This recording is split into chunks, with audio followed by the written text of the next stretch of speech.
श्री जगन्नाथ हर हर शंभु आम वर्षर द्वितीय सुदशा व्रत जून 5 2025 अच्छी जोटा कि आम पांची अनुसार प्रथम सुदशा व्रत होची दिन आमर नुआ व्रती मैंने करें ना कारण यही दिन ज्येष्ठ मास आरंभ होची वो किसी माने ज्येष्ठ मास तो आरंभ होनी ज्येष्ठ मास चलुची आउ जे नुआ व्रती मैंने बैशाख माघ आउ कार्तिक आषाढ़ यही 4 मासरे पड़े ही करें।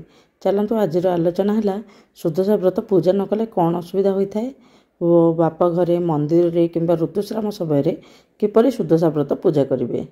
बंधुगण माँ लक्ष्मींकर प्रिय होता है सुदशा व्रत। चलित वर्ष जून 5 तारिख गुरुवार दिन पड़े जाऊँगी पवित्र सुदशा व्रत। यह दशमी तिथि प्रत्येक वर्ष पड़ता है जहाँ दशमी तिथि गुरुवार होता है से वर्ष माने सुदशा व्रत पड़ता है।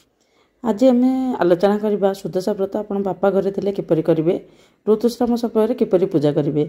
जदि स्त्री माने निज बापा घरे अच्छा आ सुदशा व्रत पड़ुचे से माने मंदिर रे पूजा करें कि नहीं कि माने से माने कौन करेंगे से माने मंदिर रे पूजा करें। बापा घरे तो पूजा करहबनी मंदिर रे पूजा करेंगे किंतु भोग को अलग रखिए। बाप घर पैसा नारी माने पूजा करें नहीं। सुदशा व्रत पर भोग कर विभिन्न प्रकार फल को नारी माने निजे खाइबा उचित। यह को माने निजे खाइबा उचित ना शाशु घर के खाइबे किंतु बापा घर खाइबा उचित नुहे। ओडिशा रे सुदशा व्रतर विशेष महात्म्य रही। सुदशा व्रत को केबे भी घर बाहर को नहीं पूजा करबा उचित नुहे। सुदशा व्रत माँ लक्ष्मींकर व्रत होता है। मंदिर रे व्रत और गुआ नहीं पूजा करें जो माने बापा घरे रही किंतु ऋतुस्राव समय जड़े बहु पूजा न करि पारले तांको परिवार लोक पूजा करें। जदि कहीं नहांती किंबा अविवाहित झील अच्छी अविवाहित झील अच्छी तेमे पूजा करें। कौन पुओ मध्य माँ लक्ष्मींकर व्रत पूजा करें। यह सुदशा व्रत उभय नारी और पुरुषों तेणु पुओ पिला माने महालक्ष्मींकर व्रत करें। यह व्रत कले माँ अशेष आशीर्वाद प्राप्ति होता है किंतु घर लोक मैंने ही पूजा करें।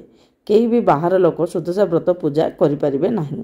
पूजकों को डाकी सुदशा व्रत पूजा करें जदि ऋतुस्राव होइछे। सुदशा व्रत पूजा करने पूर्व प्रथमे सूर्य देवता को अर्घ्य देवा उचित। तापर जेपरी भाव सुदशा व्रतर विधि विधान अच्छी तापर पूजा करेंगे। जेपरी जदि पूजा पूर्व सूर्य को अर्घ्य दे पारना जदि किसी तेज पूजा पर दे पारे किंतु सूर्य भगवान को जिपरि भाव अर्घ्य देवे माँ तुलसी को जिपरि भाव में पूजा करेंगे। माँ को पूजा पाई 10 प्रकार फल पिठापणा करी भोग लगाइबे। 10 प्रकार फल आउ मुख्य पिठा है मंडा पिठा अरुआ चाउल रे मंडा पिठा करेंगे। सुदशा व्रत 10 गोटे गंठी पकाई पूजा करेंगे। यही व्रत नारी माने 10 प्रकार जो पिठा माने किसी लोक घरे पिठा 10 प्रकार पिठा करती किंतु मेन हूँ आप 10टी मंडा पिठा करदेले हम कारण मंडा पिठा माँ लक्ष्मींकर अत्यंत प्रिय और बही मंडा पिठा कथा भी अच्छी। यही भोग केवल घर लोक मैंने ही खाईपारे। यही दिन गोटे बेला खाइबा उचित जार विधान अच्छी। जदि नारी माने निर्जला रही तेज खाद्य कि पानी ग्रहण करेंगे ना। आपन को जदि यही तथ्य भल लगिला निश्चित भाव लाइक शेयर एंड सब्सक्राइब करदे। कमेंट रे जय माँ लक्ष्मी लिखिदेवे। जय माँ लक्ष्मी जय श्री जगन्नाथ हर हर शंभु। हे प्रभु दुनिया समस्त मंगल करंतु कोटि जन्म पाप क्षय करंतु। हे प्रभु दुनिया को आपण छत्र छाया तले घंट घोड़ाई रखंतु। जय श्री जगन्नाथ हर हर शंभु।